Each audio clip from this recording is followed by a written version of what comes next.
Hello മച്ചന്മാരെ, welcome back to Mallu explainer. ഈ ഇടയായിട്ട് നമ്മൾ കുറെ അധികം ഹൊറർ മൂവിയുടെ കഥ കേൾക്കുന്നുണ്ടല്ലേ. എന്നാൽ ഇത്തവണ കഥ കുറച്ച് വ്യത്യസ്തമായിക്കോട്ടെ. ഈ ഒരു സമയത്തെല്ലാം നമ്മൾ ഒരുപാട് കേൾക്കുന്ന ഒരു വാർത്തയാണ്. അമേരിക്കയിൽ ഇല്ലീഗലായിട്ട് ഒരുപാട് ആളുകൾ കടന്നു പോകുന്നുണ്ട്. എന്നാൽ അവിടെ എത്തിക്കഴിഞ്ഞാൽ അവരുടെ ലൈഫ് എന്ന് പറയുന്നത് വളരെയധികം ദുർഘടമായിരിക്കും. അതുപോലെ തന്നെ ഇല്ലീഗലി അമേരിക്കയിലേക്ക് വന്ന ആളാണ് നമ്മുടെ കഥാനായികയായിട്ടുള്ള ആംബർ. കിടക്കാനോ ഒന്ന് വിശ്രമിക്കാനോ ഒന്ന് ടോയ്ലറ്റിൽ പോകാനോ യാതൊരു സൗകര്യമില്ല. ആ സമയത്താണ് ചെറിയ വാടകയ്ക്ക് സ്ത്രീകളെ മാത്രം താമസിപ്പിക്കുന്ന ഒരു വലിയ വീടിനെ കുറിച്ച് അവൾ അറിയുന്നത്. അവൾ നേരെ ആ ഒരു വീട്ടിലേക്ക് ചെല്ലുകയാണ്. എന്നാൽ അവിടെ എത്തിയതിനു ശേഷം കഥ എവിടെ തുടങ്ങി എവിടെ തീരുന്നു എന്ന് പോലും നിങ്ങൾക്ക് മനസ്സിലാക്കാൻ പറ്റില്ല. ആ വീട്ടിൽ പല പ്രശ്നങ്ങളുണ്ട് എന്ന് മനസ്സിലാക്കിയിട്ട് പോലും അവൾക്ക് ആ വീട് വിട്ടിറങ്ങാൻ പറ്റുന്നില്ല. അതാണ് ഏറ്റവും വലിയ പ്രശ്നം. ഈ പ്രേത സിനിമകളൊക്കെ കാണുമ്പോൾ നിങ്ങൾ ചോദിക്കാറില്ലേ, ഈ പ്രേതം ഉണ്ടെങ്കിൽ പിന്നെ എന്തിനാ ആ വീട്ടിൽ നിൽക്കുന്ന, ഇറങ്ങി ഓട്ടിയാ പോരെയെന്ന്. എന്നാൽ അവൾക്ക് അവിടുന്ന് പോകാൻ പറ്റില്ലാന്നേ. അത് ഈ കഥ കേട്ടാൽ നിങ്ങൾക്ക് മനസ്സിലാവും എന്തുകൊണ്ട് അവൾ അവിടെ ട്രാപ്പായി. എന്താണ് ശരിക്കും ആ ഒരു വീട്ടിലുള്ളത്. ഡിഫറെന്റ് ആയിട്ടുള്ള ഒരു കൺസെപ്റ്റ് തന്നെയാണ്. നമുക്ക് എന്തായാലും നേരെ ഈ കഥയിലേക്ക് പോകല്ലേ, കഥയുടെ ഈ മായാ ലോകത്തിലേക്ക്. So again welcome back to Mallu explainer.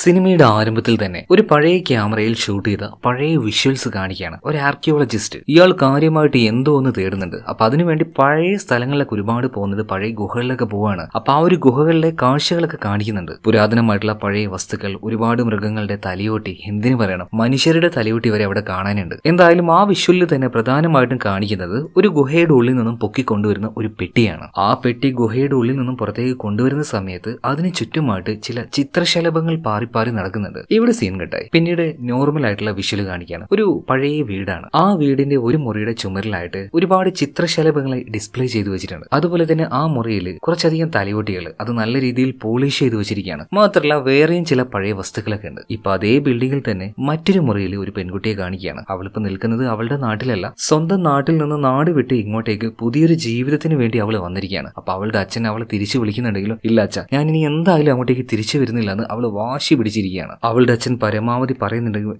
പെൺകുട്ടി കേൾക്കുന്നില്ല. എന്നാൽ ഇതേ സമയത്ത് തന്നെ ആ വീട്ടിൽ വെച്ച് അവൾ ഒരു ശബ്ദം കേൾക്കുകയാണ്. വലിയ വീടാണ്, ആ റൂമിൽ അവൾ ഒറ്റയ്ക്കാണ്. അതുകൊണ്ട് തന്നെ അവൾ നന്നായിട്ട് പേടിച്ചു പോയി. പിന്നീട് പതിയെ ജനലിനരികിലേക്ക് ചെന്ന് നോക്കുമ്പോൾ ഈ നനഞ്ഞ കാലുമായിട്ട് നടന്നാൽ ഒരു കാൽപ്പാടുണ്ടാവില്ലേ, അതുപോലെ നനഞ്ഞ കാൽപ്പാടുകൾ കാണുകയാണ്. മാത്രമല്ല ഈ മുറിയിൽ ആരോ ഒരാൾ ഉള്ളതുപോലെ അവൾക്ക് ഫീൽ ആവുന്നുണ്ട്. പിന്നീട് അവൾ വാതിൽ തുറന്നു നോക്കിയപ്പോൾ അപ്പുറത്തെ മുറിയിലായിട്ട് അവൾ ഒരു പെട്ടി കാണുകയാണ്. ഈ പെട്ടിയാണ് തുടക്കത്തിൽ ആ ഒരു ഗുഹയുടെ ഉള്ളിൽ നിന്ന് എടുത്തത്. ചെറിയൊരു ഭയത്തോട് കൂടിയിട്ട് അവൾ ആ ഒരു പെട്ടിയിലേക്ക് നോക്കി നിൽക്കുമ്പോൾ പെട്ടി പെട്ടെന്ന് ഇളകുകയാണ്. അതിന്റെ കൂടെ തന്നെ പിന്നിൽ നിന്നും രണ്ട് കൈകൾ വന്ന് അവളുടെ ഷോൾഡറിൽ കൈവെക്കുകയാണ്. പിന്നീട് ആ പെൺകുട്ടിയുടെ ഒരു നിലവിളി കേൾക്കുകയാണ്. ഇവിടെ സീൻ കട്ടായി. ആ പെൺകുട്ടിക്ക് എന്ത് സംഭവിച്ചു എന്ന് കാണിക്കുന്നില്ല. എന്നാൽ ഇവിടെയാണ് ടൈറ്റിൽ എഴുതി കാണിക്കുന്നത്, no one get out alive, ജീവനോട് ഒരുത്തനും പുറത്തു പോയില്ല എന്ന്. ഇതിനുശേഷം കാണിക്കുന്നത് ഒരു കണ്ടെയ്നർ പെർമിഷൻ ഇല്ലാതെ തന്നെ അമേരിക്കൻ ബോർഡർ താണ്ടി വന്നിരിക്കുകയാണ്. കാരണം അതിനുള്ളിലായിട്ട് അനധികൃതമായിട്ട് മറ്റുള്ള രാജ്യങ്ങളിൽ നിന്നും ചില ഗേൾസ് ഇതിൽ കയറി ഇങ്ങോട്ടേക്ക് വന്നിട്ടുണ്ട്. ശരിക്കും ആ ചെയ്യുന്നത് ഇല്ലീഗൽ ആയിട്ടുള്ള ഒരു പരിപാടി തന്നെയാണ്. ഇതിനെക്കുറിച്ചുള്ള വാർത്തകളൊക്കെ നിങ്ങൾ ടിവിയിലൊക്കെ ഇപ്പൊ കേട്ടിട്ടുണ്ടാവില്ലേ, ഇല്ലീഗലായിട്ട് കയറിയ ആൾക്കാരൊക്കെ ഇന്ത്യയിലേക്ക് പറഞ്ഞു വിട്ടെന്നൊക്കെ പറഞ്ഞിട്ട്. എന്തായാലും അതേ പരിപാടിയിലാണ് ഈ ഗേൾസ് മുഴുവനായിട്ടും കണ്ടെയ്നറിൽ അമേരിക്കയിൽ വന്നിറങ്ങുന്നത്. ആ കൂട്ടത്തിലുള്ള ഒരു ലേഡിയാണ് നമ്മുടെ കഥാനായികയായിട്ടുള്ള ആംബർ. എന്തായാലും US-ൽ അവൾ വന്നിറങ്ങിയ സമയത്ത് സത്യം പറയുകയാണെങ്കിൽ അവൾക്കൊരു ഐഡിയ ഇല്ല, ഒരു ജോലിയില്ല, താമസിക്കാൻ ഒരു സ്ഥലമില്ല. സത്യം പറയുകയാണെങ്കിൽ കുറച്ച് ദിവസം അലഞ്ഞങ്ങനെ നടക്കുകയാണ്. താമസിക്കാനായിട്ട് എവിടെ ചെന്നാലും ആ വീട്ടുകാർ ആദ്യം ചോദിക്കുന്നത് നിന്റെ ഐഡിയ എവിടെയെന്നാണ്. കാണിച്ചു കൊടുക്കാൻ ഐഡിയ ഉണ്ടോ, ഇല്ല. പിന്നീട് താൽക്കാലികമായിട്ട് ഒരു ടൈലർ ഷോപ്പിൽ അവൾ ജോലിക്ക് കയറുന്നുണ്ട്. ഈ തുണിയെല്ലാം തയ്ക്കുന്ന ജോലി ഉണ്ടല്ലോ, അതിന് തന്നെ. അങ്ങനെ ഇരിക്കെ താമസിക്കാനായിട്ട് ചെറിയ റെന്റിൽ ഒരു അപ്പാർട്ട്മെന്റ് കിട്ടും എന്നുള്ളൊരു പോസ്റ്റർ അവൾ കാണുകയാണ്. അതുകൊണ്ട് തന്നെ നേരെ ജോലി കഴിഞ്ഞ് അങ്ങോട്ടേക്ക് പോകണം. അതൊരു പഴയ വീടായിരുന്നു കേട്ടോ. കണ്ടാൽ തന്നെ ഒരു പ്രേത വീട് പോലെ തോന്നുന്നുണ്ടല്ലേ. അതിന്റെ ഓണർ റെഡ് എന്ന് പേരുള്ള ഒരാളാണ്. കണ്ടാൽ തന്നെ പരുക്കനായിട്ട് ചിരിക്കാത്തൊരു മനുഷ്യൻ. എന്തായാലും അങ്ങോട്ടേക്ക് വന്നിട്ട് ആംബർ ബിൽഡിംഗ് എല്ലാം നോക്കുന്ന സമയത്ത് റെഡ് പറയണം, പേടിക്കുന്നു വേണ്ട, ഇതിന്റെ വർക്കുകളൊക്കെ നടന്നുകൊണ്ടിരിക്കുകയാണ്, അധികം വൈകാതെ എല്ലാം വൃത്തിയാകും. എന്തായാലും നമ്മുടെ ആംബർ ഇവിടെ നോക്കുമ്പോൾ ആരുമില്ല, അവള് മാത്രമേ ഉള്ളൂ. പെട്ടെന്ന് താഴെ കൂടെ ഒരു പെൺകുട്ടി നടന്നു പോവാണ്. അത് കണ്ടപ്പോൾ റെഡ് പറയണ്, അവളോട് മിണ്ടാനും നിൽക്കണ്ട കേട്ടോ, ഒരു ഇൻട്രോവേർട്ട് ആണ്, ആരോടും സംസാരിക്കില്ല. പിന്നീട് ആംബറിനുള്ള മുറി ഈ റെഡ് കാണിച്ചു കൊടുക്കുകയാണ്. എല്ലാം ഒരു പഴയ സെറ്റപ്പ്. അപ്പൊ എല്ലാം വൈകാതെ ശരിയാക്കുമെന്ന് ഈ ആംബറിനോട് റെഡ് പറയണം. മാത്രമല്ല 1 മാസത്തെ വാടക അതിപ്പോ തന്നെ തരണമെന്ന് പറയുന്നുണ്ട്. പക്ഷെ ഇത്ര ചീപ്പായിട്ട് ഒരു അപ്പാർട്ട്മെന്റും കിട്ടാത്തതുകൊണ്ട് ചെറിയൊരു വിഷമമുണ്ടെങ്കിലും അഡ്വാൻസ് ആയിട്ട് തന്നെ 1 മാസത്തെ റെന്റ് അവൾ കൊടുക്കുകയാണ്. പിന്നീട് അവളുടെ സാധനങ്ങളെല്ലാം വെച്ച് ഒന്ന് റിലാക്സ് ആവണം കേട്ടോ. അമേരിക്കയിൽ വന്നതിന് ശേഷം മര്യാദക്കൊന്നും കിടക്കാനോ ഇരിക്കാനോ അവൾക്ക് പറ്റിയിട്ടില്ല. പിന്നീട് ഫോൺ എടുത്ത് അവളുടെ അമ്മയുടെ വോയിസ് അവൾ അങ്ങനെ റിപ്പീറ്റ് അടിച്ച് കേൾക്കുകയാണ്. അതായത് ആംബറിന് അവളുടെ അമ്മയെ വല്ലാണ്ട് മിസ് ചെയ്യുന്നുണ്ട് കേട്ടോ. ഇതേ നേരം തന്നെ ആ ഒരു ഫീൽ അവൾ നിൽക്കുമ്പോൾ പെട്ടെന്ന് ഒരു പെൺകുട്ടിയുടെ കരച്ചിൽ കേൾക്കുകയാണ്, രക്ഷിക്കണേന്ന് പറഞ്ഞിട്ട്. പെട്ടെന്ന് ആയതുകൊണ്ട് തന്നെ അതൊരു തോന്നലായിരിക്കും എന്ന് കരുതി പിന്നീട് ശ്രദ്ധിച്ചു നോക്കുമ്പോൾ ആ കരച്ചിലൊന്നും കേൾക്കാനില്ല.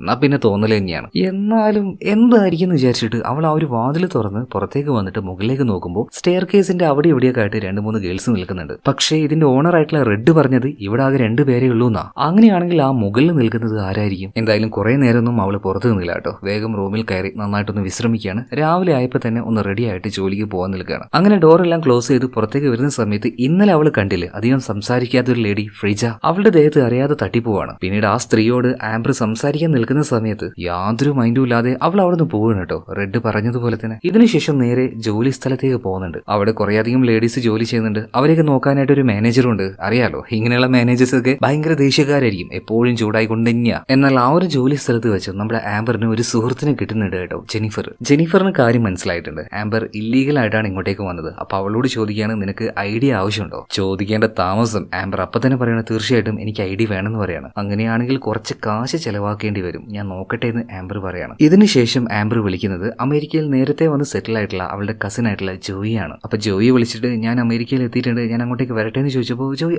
തീർച്ചയായിട്ടും അതിനെന്താ ഇങ്ങോട്ടേക്ക് വാന്ന് പറയാണ്. അങ്ങനെ ജോയിയുടെ വീട്ടിലേക്ക് എത്തി. മാത്രമല്ല പുറംനാട്ടിൽ നിന്ന് ഒരു കുടുംബക്കാരൊക്കെ വന്നിട്ടുണ്ടെങ്കിൽ തീർച്ചയായിട്ടും നല്ല രീതിയിൽ ട്രീറ്റ് ചെയ്യല്ലോ, നല്ലൊരു വിരുന്ന് തന്നെ അവിടെ സെറ്റ് ആക്കിയിട്ടുണ്ട്. പക്ഷേ ജോയിയുടെ ആ ഒരു ഭാര്യയുടെയും വർത്താനത്തിന് ഒരു കാര്യം മനസ്സിലായി. ജോയി ആളൊരു നല്ല മനുഷ്യനാണ്. പക്ഷെ ഭാര്യ അവൾക്ക് നമ്മുടെ ആംബർ വന്നത് അത്രയ്ക്ക് അങ്ങോട്ട് ഇഷ്ടമായിട്ടില്ല. പിന്നീട് ഭക്ഷണം എല്ലാം കഴിച്ച് ഓരോ കാര്യങ്ങൾ സംസാരിക്കുമ്പോൾ ജോയി ഒരു കാര്യം പറയുന്നുണ്ട്, അടുത്ത ആഴ്ച ഇവിടെ ഒരു പാർട്ടി ഉണ്ട്, തീർച്ചയായിട്ടും നീ വരണം. പക്ഷേ വളരെയധികം ഇമ്പോർട്ടന്റ് ആയിട്ടുള്ള ഒരു കാര്യം എന്താ വെച്ചാൽ വരുന്ന സമയത്ത് ID കാർഡ് എടുക്കാൻ മറക്കരുത് കേട്ടോ. അതുണ്ടെങ്കിൽ മാത്രമേ ഇവിടെ എവിടേക്കും പോകാനുള്ള പെർമിഷൻ ഉള്ളൂ. അങ്കിൾ ഇങ്ങനെ പറഞ്ഞതുകൊണ്ട് തന്നെ അവൾക്ക് അങ്കിളിനോടൊരു സഹായം ചോദിക്കാനായിട്ട് ഒരു മടി തോന്നുകയാണ്. ഇതേ നേരം തന്നെ നല്ല തണുപ്പായതുകൊണ്ട് അവൾ അങ്ങനെ വിറയ്ക്കുന്നുണ്ട്. ഈ സമയത്ത് ജോയി ഭാര്യയോട് പറയണം നിന്റെ പഴയ കോട്ടയത്തിലുണ്ട് അവൾക്കൊന്ന് കൊടുത്തേക്കെന്ന് പറയണം. എന്നാൽ ജോയിയുടെ ഭാര്യയ്ക്ക് അത് അത്ര ഇഷ്ടമായിട്ടില്ല, ഞാൻ നോക്കട്ടെ എന്ന് പറയാണ്. എന്തായാലും അവരുടെ ആ ഒരു ആറ്റിറ്റ്യൂഡ് കണ്ടപ്പോൾ തന്നെ നമ്മുടെ ആംബറിന് ഒരു കാര്യം മനസ്സിലായി, എന്തായാലും അധിക നേരമൊന്നും ഇവിടെ നിൽക്കാൻ പറ്റില്ല, ഇവർക്ക് അതിൽ താല്പര്യമില്ല. എന്തായാലും കസിനായിട്ടുള്ള ജോയിയോട് സഹായം ചോദിക്കാനും പറ്റില്ല. പിന്നീട് ഭക്ഷണം എല്ലാം കഴിച്ചു കഴിഞ്ഞ് അവള് വേഗം അവിടെ നിന്ന് ഇറങ്ങാൻ കേട്ടോ. അവള് താമസിക്കുന്ന ആ ഒരു അപ്പാർട്ട്മെന്റിലേക്ക് വരികയാണ്. അങ്ങോട്ടേക്ക് വന്ന് കയറിയപ്പോൾ തന്നെ ഇന്നലെ രാത്രി കേട്ടതുപോലെ ഒരു കരച്ചില് അവള് കേൾക്കുന്നുണ്ട്. പതിയെ ആ ഭാഗത്തേക്ക് പോയപ്പോൾ പെട്ടെന്ന് അങ്ങോട്ടേക്ക് ഈ ഒരു റൂമിന്റെ ഓണർ ആയിട്ടുള്ള റെഡ് വരികയാണ്. റെഡ് വന്ന പാടനെ പറയുന്നുണ്ട്, അല്ല എങ്ങോട്ടാ പോകുന്നത്, അത് റെസ്ട്രിക്റ്റഡ് ഏരിയ ആണ്, നിങ്ങളെ പോലുള്ളവർക്ക് അങ്ങോട്ടേക്ക് പോകാൻ പറ്റില്ല, നേരെ റൂമിലേക്ക് മാത്രം പോയാൽ മതി എന്ന് പറയണം. ഇതേ സമയത്ത് തന്നെ പാവം ആംബർ ഇയാളോട് ഒരു കാര്യം ചോദിക്കുന്നുണ്ട്, ഞാൻ 1 മാസത്തെ വാടക അഡ്വാൻസ് ആയിട്ട് തന്നില്ലേ, ഒരു 2 ദിവസത്തേക്ക് അതെനിക്ക് തിരിച്ചു തരാൻ പറ്റുമോ? കാരണം ജോലിയും കാര്യങ്ങളൊന്നും അത്രയ്ക്ക് അങ്ങോട്ട് സെറ്റ് ആയിട്ടില്ല, ചെറിയൊരു ആവശ്യത്തിനാണ്. ഇപ്പൊ റെഡ് പറയണേ അതൊന്നും തരാൻ പറ്റില്ല, കാശ് ഞങ്ങളുടെ കയ്യിൽ നിന്ന് ചെലവായി പോയി എന്ന് പറയണം. ചെറിയൊരു വിഷമത്തില് പാവം ആംബർ ഇപ്പൊ അവിടെ നിന്ന് തിരിച്ചു പോവാണ്. റൂമിൽ പോയി ഇരിക്കുന്ന സമയത്ത് വീണ്ടും കരച്ചിൽ കേൾക്കുകയാണ്, രക്ഷിക്കണേ എന്ന് പറഞ്ഞിട്ട്. എന്തായാലും ഇതൊരു തോന്നൽ മാത്രമാണോ എന്ന് കരുതിയിട്ട് ആംബർ വാതിൽ തുറന്ന് തൊട്ടപ്പുറത്തെ റൂമുണ്ടല്ലോ അവിടെ ഇന്നലെ ഒരു ലേഡിയെ കണ്ടായിരുന്നു ഫ്രീജ. എന്നാൽ ആ റൂമിൽ പോയിട്ട് കതക് തട്ടുമ്പോൾ ആരും തുറക്കുന്നില്ല. വാതിൽ പതിയെ തുറന്നു വരികയാണ്. മിക്കവാറും ഫ്രീജ റൂം കാലിയാക്കി പോയിട്ടുണ്ടാകും. അതുപോലെ തന്നെ ആ വാതിൽ പടിയിലായിട്ട് ഈ മൈദപ്പൊടി ഉണ്ടല്ലോ അതുപോലെ എന്തോ ഒരു പൊടി അവിടെ കാണാനുണ്ട്. എന്തായാലും തിരിച്ചു പോകാന്ന് പറഞ്ഞിട്ട് ആംബർ പോകുമ്പോൾ ആ റൂമിൽ നിന്നും വളരെ വ്യക്തമായ ഒരു രൂപത്തെ നമുക്ക് കാണുന്നുണ്ട്. ആ രൂപം നമ്മുടെ ആംബറിനെ നോക്കുകയാണ്. പക്ഷെ ആംബർ അതിനെ കാണുന്നില്ല. ഇവിടെ സീൻ കേട്ട ഈ അടുത്ത സീനിൽ കാണിക്കുന്നത് ആംബർ അവളുടെ അമ്മയുടെ കൂടെ ആശുപത്രിയിൽ ഇരിക്കുന്ന ഒരു സീനാണ്. അമ്മയുടെ ഈ അവസ്ഥയിൽ അവൾക്ക് ഒരുപാട് സങ്കടമുണ്ട്. ഇതേ നേരം തന്നെ ആ ആശുപത്രിയുടെ മുറിയുടെ ഒരു ഭാഗത്തായിട്ട് ഒരു പെട്ടി അവൾ കണ്ടു. അതിൽ നിന്നും പെട്ടെന്നൊരു കൈ പുറത്തേക്ക് വരികയാണ്. പെട്ടെന്ന് ആംബർ സ്വപ്നത്തിൽ നിന്നും ചാടി എഴുന്നേൽക്കുകയാണ്. അതായത് അവൾ ഇപ്പൊ കണ്ട കാര്യം അത് വെറും ഒരു സ്വപ്നമായിരുന്നു. അവളുടെ അമ്മയുടെ ആ ഒരു ഓർമ്മകൾ, അതുപോലെ തന്നെ ആ ഓർമ്മയിൽ കണ്ട ആ ഒരു പെട്ടി, ഇതെല്ലാം വെറും ഒരു സ്വപ്നമായിരുന്നു. അവളിപ്പോ ബസ്സിൽ നേരെ ജോലി സ്ഥലത്തേക്ക് പോവാണ്. ആ സമയത്താണ് ആ ഒരു സ്വപ്നം കണ്ടത്. എന്തായാലും അങ്ങോട്ടേക്ക് വന്ന പാടേനെ മാനേജറുടെ അടുത്തേക്ക് ചെന്നിട്ട് കുറച്ച് കാശ് അഡ്വാൻസ് ആയിട്ട് തരുമെന്ന് ചോദിക്കുകയാണ്. ഇത് കേട്ട പാട് മാനേജർക്ക് അങ്ങ് ദേഷ്യം വരുന്നുണ്ട്. എന്നോട് കാശ് അഡ്വാൻസ് ചോദിക്കാൻ മാത്രം നീ ആരടി? നിന്നെപ്പോലെ ഒരുപാട് ആൾക്കാർ ഇവിടെ വെയിറ്റ് ചെയ്യുന്നുണ്ട്, നിനക്ക് താല്പര്യം ഇല്ലെങ്കിൽ ഇട്ടിട്ട് പോയേക്ക്, അവളുമാര് വന്നോളും ജോലി ചെയ്യാനായിട്ട്. അങ്ങനെ വളരെ മോശമായിട്ട് ഇയാൾ സംസാരിക്കുകയാണ്. സത്യം പറയുകയാണെങ്കിൽ ഈ മാനേജർ ഒരു പരമ ചെറ്റയാണ് കേട്ടാ. എന്തായാലും ഒരുപാട് വിഷമമായ ആംബർ ജോലി ചെയ്യാനായിട്ട് തിരിച്ചു പോവാണ്. അപ്പൊ അവളുടെ അരികിലൂടെ ഒരു ചെറിയ ചിത്രശലഭം അങ്ങനെ പാറി നടക്കുകയാണ്. പെട്ടെന്ന് ഒരു കൈ വന്നിട്ട് അവളുടെ ഷോൾഡറിൽ കൈ വെക്കുന്നുണ്ട്. അവളാകെ ഞെട്ടി തരിച്ചു പോയി കേട്ടോ. എന്തായാലും ഇവിടെ വന്നത് മുതലേ ഓരോരോ ദുസ്വപ്നങ്ങളും ഓരോ തോന്നലുകളും എല്ലാം അവളുടെ ഉള്ളിലേക്ക് വരികയാണ്. പിന്നീട്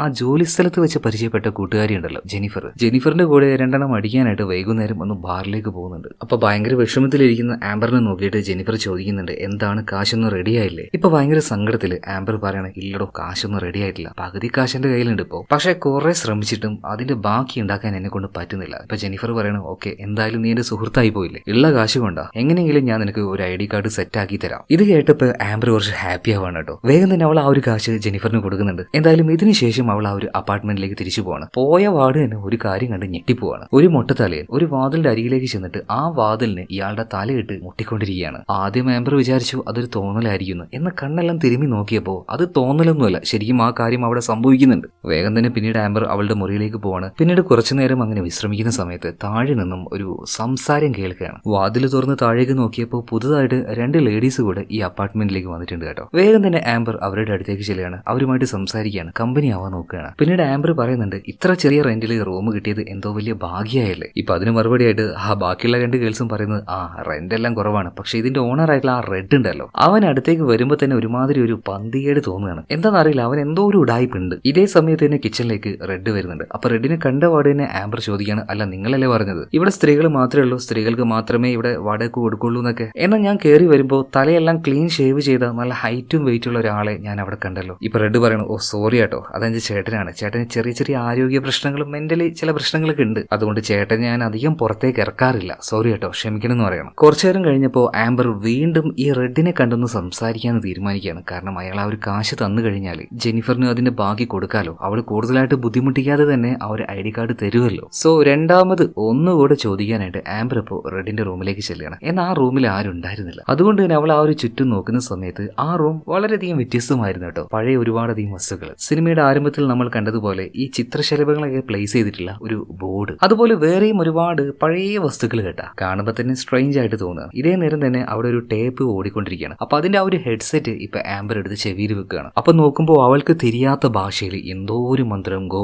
ഗോ ഗോ എന്നൊക്കെ ചൊല്ലിക്കൊണ്ടിരിക്കുന്നുണ്ട്. പിന്നീട് അതിലൊരു കാര്യവും പറയുന്നുണ്ട്, ഇളം പെൺകുട്ടികൾ, നല്ല പെൺകുട്ടികൾ, ഇവരെല്ലാം ബലി കൊടുത്തു കഴിഞ്ഞാൽ നിങ്ങൾക്ക് എന്ത് വേണമെങ്കിലും കിട്ടും എന്നൊക്കെ പറയുന്ന എന്തോ ഒരു മന്ത്രം. വളരെയധികം വിചിത്രമായിട്ടുള്ള ശബ്ദമായതുകൊണ്ട് തന്നെ ആംബർ വേഗം ആ ഒരു ഹെഡ്സെറ്റ് ഊരി താഴെ വെക്കാണ്. ഇതേ നേരം തന്നെ അവിടെ ഒരു ഫോട്ടോ ഫ്രെയിം കാണുന്നുണ്ട്. ഒരാളും അയാളുടെ ഭാര്യയും കൂടെ ഒരു പെട്ടിയുടെ അരിയിൽ അങ്ങനെ നിൽക്കുന്നത്. മിക്കവാറും ചിലപ്പോൾ ഇതാ ഒരു റെഡിന്റെ അച്ഛനും അമ്മയും ആയിരിക്കണം. ഇതേ നേരം തന്നെ ആ റൂമിൽ വെച്ച് ആ ഒരു ബോക്സും അവൾ കാണുകയാണ്. അതുപോലെ തന്നെ ഭീകരമായിട്ടുള്ള ഒരു രൂപം, ഒരു മനുഷ്യരൂപമാണ്. എന്നാൽ ഇരുട്ടിൽ അങ്ങനെ ഒരു രൂപം അവളെ നോക്കുന്നത് പോലെ അവൾക്ക് തോന്നിയത് കൊണ്ട് തന്നെ അവൾ ആകെ പേടിച്ചുപോയി. പിന്നീട് വേഗം തന്നെ റൂമിലേക്ക് തിരിച്ചു പോകുന്നുണ്ട്. ഇതിനുശേഷം നന്നായിട്ടൊന്ന് വിശ്രമിച്ച് രാവിലെ ആയപ്പോൾ ഭയങ്കര ഹാപ്പി ആയിട്ട് എഴുന്നേറ്റ് റെഡി ആയിട്ട് ജോലിക്ക് പോവാണ്. കാരണം ഇന്ന് ID കാർഡുമായിട്ട് ജെനിഫർ വരുന്നു പറഞ്ഞിട്ടുണ്ട്. അപ്പൊ ആ ഒരു സന്തോഷത്തിലാണ് നമ്മുടെ ഈ ആംബർ അങ്ങോട്ടേക്ക് ചെന്നത്. എന്നാൽ എത്ര നേരം കഴിഞ്ഞിട്ടും ജെനിഫർ വരുന്നില്ല. ചിലപ്പോൾ അവൾ എന്നെ പറ്റിച്ചതായിരിക്കോ. ആംബറിന് അങ്ങനെയൊക്കെ ഓരോ തോന്നുകയാണ്. 2ാമത്തെ ദിവസവും അവൾ വന്നില്ല, 3ാമത്തെ ദിവസവും വന്നില്ല. അതുകൊണ്ട് ക്ഷമ നശിച്ചു പോയ ആംബർ ഇപ്പോൾ നേരെ മാനേജറുടെ അടുത്തേക്ക് ചെന്നിട്ട് ആ ജെനിഫറിനെ കോൺടാക്ട് ചെയ്യാനുള്ള എന്തെങ്കിലും നമ്പർ നിങ്ങളുടെ കയ്യിലുണ്ടോ, അല്ലെങ്കിൽ അവളുടെ അഡ്രസ്സ് കയ്യിലുണ്ടോ ചോദിക്കുമ്പോൾ അതൊക്കെ ചോദിക്കാൻ നീയാരാ,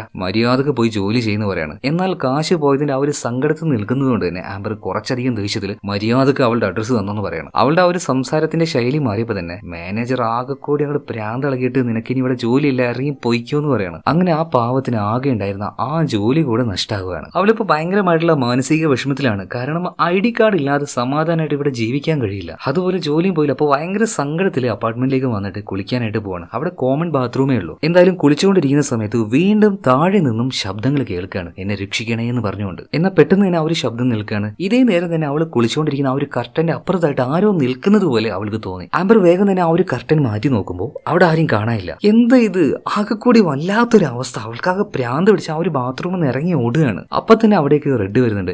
എന്താ പറ്റിയെന്നൊക്കെ ചോദിക്കുന്നുണ്ട്. അത് പിന്നെ ഒന്നുമില്ല. ഈ സമയത്ത് ആംബർ ഈ റെഡിനോട് ഒരു കാര്യം ചോദിക്കുന്നുണ്ട്. അല്ല, ഞാൻ ഇങ്ങോട്ടേക്ക് വരുന്നതിന് മുന്നേ എന്റെ റൂമിന്റെ തൊട്ടടുത്തായിട്ട് ഫ്രീജ എന്ന് പറഞ്ഞൊരു ലേഡി ഉണ്ടായിരുന്നില്ലേ, അവരെവിടെ പോയി ചോദിക്കുമ്പോൾ അവര് വെക്കേറ്റ് ചെയ്ത് പോയി. ഓ, അവര് പോയല്ലേ, ശരി എന്നാ ഞാൻ പോട്ടെ എന്ന് പറഞ്ഞിട്ട് ആംബർ അവളുടെ മുറിയിലേക്ക് പോകാൻ നിൽക്കുമ്പോൾ റെഡ് പറയണം, ഒന്ന് നിൽക്ക്, എന്താ കാര്യം ചോദിച്ച് ആംബർ വന്നപ്പോൾ നിങ്ങൾ കാശ് ചോദിച്ചായിരുന്നല്ലോ, വേണമെങ്കിൽ ഒരു 2-3 ദിവസത്തേക്ക് കാശ് തരാട്ടോ. ഇപ്പൊ ആംബർ ചോദിക്കുന്നു, അല്ല നിങ്ങളല്ലേ പറഞ്ഞ കയ്യിൽ കാശില്ലാന്ന്. അതല്ല, പുതിയ 2 ലേഡീസ് വന്നില്ലേ, അവരുടെ അഡ്വാൻസ് കിട്ടിയാൽ ആ കാശ് കൊടുക്കാന്ന് ആംബറിനോട് ഇപ്പൊ ഈ റെഡ് പറയാം. എന്തായാലും ആംബറിന് കുറച്ച് ആശ്വാസമായി കേട്ടോ. നേരെ റൂമിലേക്ക് പോണ്. വേഗം തന്നെ കഥക് കുറ്റിയിടുകയാണ്. നന്നായിട്ട് പേടിച്ചു പോയി. ബാത്റൂമിൽ ഉണ്ടായിരുന്ന ആ ഒരു സംഭവം ഉണ്ടല്ലോ, അത് കാരണം തന്നെ. പിന്നീട് ബെഡിൽ വന്ന് കിടന്നിട്ട് അവളുടെ ഫോണിൽ അവളുടെ അമ്മയുടെ ആ ഒരു വോയിസ് വീണ്ടും റിപ്പീറ്റ് അടിച്ച് കേൾക്കുകയാണ്. കാരണം അത് കേൾക്കുമ്പോഴേ മനസ്സിനൊരു ആശ്വാസം കിട്ടുന്നുള്ളൂ. എന്നാൽ ഈ സമയത്തും അവളുടെ റൂമിലൂടെ ആരോ നടക്കുന്നത് പോലെ അവൾക്ക് തോന്നുകയാണ്. ഇതെന്ത് തേങ്ങയായത്, ഒരു സമാധാനം ഇല്ലല്ലോ. ഇതും വിചാരിച്ച് അവൾ വാതിൽ തുറന്ന് ഒരു ഭാഗത്തേക്ക് നോക്കുമ്പോൾ ഒരു സ്ത്രീ അവൾ അങ്ങനെ നോക്കി നിൽക്കുകയാണ്. അവരുടെ കണ്ണുകൾ നന്നായിട്ട് തിളങ്ങുന്നുണ്ടായിരുന്നു. പെട്ടെന്ന് അവരെ കാണാതാവാണ്. എന്നാൽ അവർ നടന്നു പോയതിന്റെ ആ ഒരു ഈർപ്പം നിറഞ്ഞ കാൽപ്പാടുകൾ കാണുന്നുണ്ട്. പെട്ടെന്ന് അവിടെ ആകെ ഇളകുന്നത് പോലെ ആംബറിന് തോന്നുകയാണ്. മാത്രമല്ല ഇപ്പൊ കണ്ട ആ ഒരു സ്ത്രീ ഉണ്ടല്ലോ, ഒരു പ്രാന്തിയെ പോലെ മറ്റൊരു പെൺകുട്ടി എങ്ങോട്ടൊക്കെ വലിച്ചു കൊണ്ടുപോവാണ്. ഈ കാണുന്നതൊക്കെ സത്യം തന്നെയാണോ, അല്ലെങ്കിൽ മാനസികമായിട്ട് വല്ല പ്രശ്നം, എന്റെ തലക്ക് പ്രാന്തായതാണോ, ഒന്നും തിരിയാതെ ആംബർ ഇതിന്റെ പിന്നിലെ രഹസ്യം അറിയാൻ വേണ്ടി ആ പെൺകുട്ടിയുടെ പിന്നാലെ ചെന്ന് നോക്കുമ്പോൾ ഒരു മുറിയുടെ വാതിലിന്റെ മുന്നിലായിട്ട് അവൾ അങ്ങനെ ഇരിക്കുകയാണ്. അത് നോക്കി നിൽക്കുന്ന ആംബറിന്റെ പിന്നിലായിട്ട് മറ്റൊരാൾ നിൽക്കുന്നുണ്ട്. വല്ലാത്തൊരവസ്ഥ തന്നെ. എന്തായാലും ആംബർ ആ ഒരു പെൺകുട്ടിയെ നോക്കി നിൽക്കെ ഒരു ശബ്ദം കേൾക്കുകയാണ്, നീ എന്തായാലും ഇത് ചെയ്യണം എന്ന് പറഞ്ഞിട്ട് ഒരു വലിയ കൈ വന്നിട്ട് ആ പെൺകുട്ടിയുടെ കാല് പിടിച്ച് ഒരൊറ്റ വലിയാണ് ആ റൂമിലേക്ക്. ഇത് കണ്ട പാടിനെ പേടിച്ച് വിറച്ച ആംബർ ഒരേറ്റ ഓട്ടാണ് റൂമിക്ക്. പിന്നെ ഒന്നും നോക്കില്ല, അവളുടെ എല്ലാ സാധനവും എടുത്ത് മടക്കി നേരെ ബാഗിലേക്ക് കുത്തി തിരികെ വെക്കുകയാണ്. ഇനി ഒരു നിമിഷം പോലും ഞാൻ ഇവിടെ നിൽക്കില്ല, പിടിക്കപ്പെട്ടാലും കുഴപ്പമില്ല, ജീവൻ പോവാതെ നിന്നാ മതിയല്ലോ. അതിന് ഇവിടുന്ന് എത്രയും പെട്ടെന്ന് രക്ഷപ്പെട്ടു പോകണം. അതേ സമയത്തിന് ആംബർ അവളുടെ ആ ഒരു കസിൻ ഉണ്ടല്ലോ ജോയി വിളിക്കുന്നുണ്ട്. വിളിച്ചിട്ട് ജോയിയോട് ഡയറക്റ്റ് ആയിട്ട് തന്നെ കാര്യങ്ങൾ പറയണം. ജോയി, എന്നെ നീ ഹെൽപ്പ് ചെയ്തേ മതിയാവുള്ളൂ, എങ്ങനെയെങ്കിലും കുറച്ച് കാശ് അയച്ചു നീ. ഇപ്പൊ എന്താ പറ്റിയെന്നൊക്കെ ജോയി ചോദിക്കുമ്പോൾ അതൊന്നുമില്ല, നീ എത്രയും പെട്ടെന്ന് കുറച്ച് കാശ് അയച്ചുക. ആ സമയത്ത് ജോയി പറയണം, ഞാൻ ഇവിടെ ഇല്ല, ഞാനിപ്പോ പുറം നാട്ടിലാണ്. അല്ല, കാര്യം എന്താണെന്ന് വിശദമായിട്ട് പറ. ഈ സമയത്ത് ആംബർ